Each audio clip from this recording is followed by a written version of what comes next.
In a turn of events that has sent shockwaves through the paddock, Toprak Razgatlioglu has confirmed that he will not be joined by his longtime crew chief, Phil Marron, when he makes his long-awaited MotoGP debut with Yamaha and Prima Pramac Racing in 2026. The Turkish star revealed that while Yamaha had given the green light for Marron's arrival, it was Pramac who ultimately vetoed the move, a decision that has left El Turco visibly frustrated. Razgatlioglu, who signed a 2-year contract to race with Yamaha's satellite outfit, had been keen to bring Marron with him from Rocket BMW Motorrad World SBK, continuing a partnership that has defined much of his success.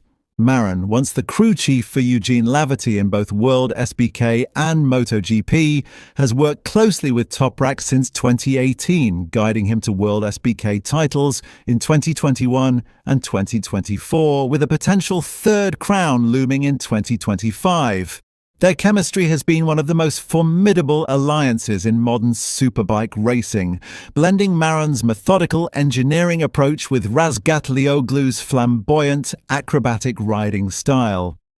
However, the dream reunion in MotoGP has now been blocked. According to sources within the paddock, Pramac has instead assigned Alberto Giribuola, the highly experienced former crew chief, to Andrea Dovizioso at Ducati, and more recently Enea Bastianini at KTM Tech 3. Giribuola's sudden departure from Tech 3 earlier this year raised eyebrows, and now it seems clear why. A quiet deal with Pramac and Yamaha had already been struck. "I don't think it's possible to bring Phil with me," Razgatlioglu admitted. "Yamaha said it was okay, but Pramac have their own plans. I'll keep trying, but maybe in the future it could happen. For now, I understand that as a rookie, they want someone with MotoGP experience beside me." The statement reflects both maturity and disappointment. Toprak is known for his fiery temperament both on and off the bike, and while he has publicly accepted Pramac's decision, insiders suggest he feels undermined by the team's unwillingness to trust his judgment. For a rider who thrives on emotional balance and technical understanding with his crew chief, losing Maron could prove a significant psychological blow, heading into the most important challenge of his career. Meanwhile, the battle for Phil Marron's services is heating up. Rumours indicate that BMW are desperate to keep him on board, possibly pairing him with Miguel Oliveira, who is expected to replace Toprak in the factory-backed BMW outfit next season. But Maron has also attracted fresh interest from Red Bull KTM Tech 3, where he is being considered for a return to MotoGP, potentially alongside Enea Bastianini, the very rider he previously worked with before departing at the Austrian camp. Team principal Sean Muir of BMW has remained cautious about the speculation. "We have a few things to finalise," he said in an interview with worldsbk.com. "Our focus right now is Toprak and Michael van der Mark. Maybe in a week or two we'll have more announcements to make about staff changes. Nothing is confirmed yet." The situation underlines the complex politics and power plays behind MotoGP's glamorous facade.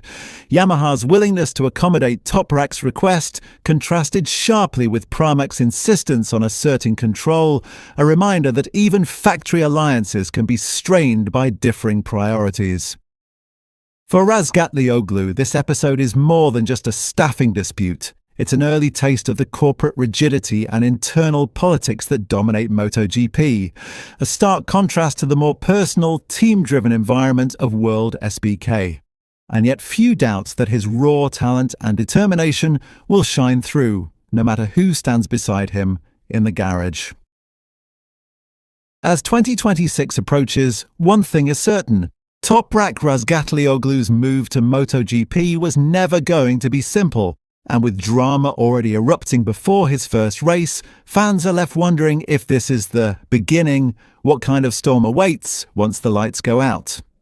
Behind the scenes, the situation also exposes a growing tension between factory influence and satellite team independence. While Yamaha may have welcomed the idea of reuniting Toprak and Marron, believing that familiarity could help the Turkish sensation adapt faster, Pramac's management clearly saw things differently. Their priority appears to be stability, especially after inheriting a complex engineering package from Ducati. Giribuola's proven record of working with elite riders and his intimate knowledge of the Desmos Sediti's evolution make him a safe bet in their eyes. There's also a strategic layer to Pramac's decision. Sources close to the team hint that Yamaha's technical staff will already be under intense pressure in their first full year of MotoGP return as an engine supplier for Pramac. Bringing in Marron, an engineer steeped in BMW's very different electronic and chassis philosophy, could risk unnecessary friction within the team structure. Instead, the team wants a technician already embedded in MotoGP's operating rhythm, especially one who understands Ducati-style data systems, given Yamaha's intent to merge both philosophies. Yet from a rider's perspective, the denial feels like a personal blow. Razgatlioglu has long emphasized the importance of emotional chemistry within his crew.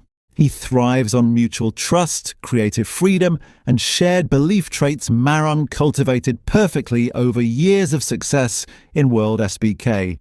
Without that bond, Toprak risks entering a far more rigid paddock environment, one that prioritizes engineering process over instinctive riding feel. It's a shift that has derailed many talented superbike graduates before him.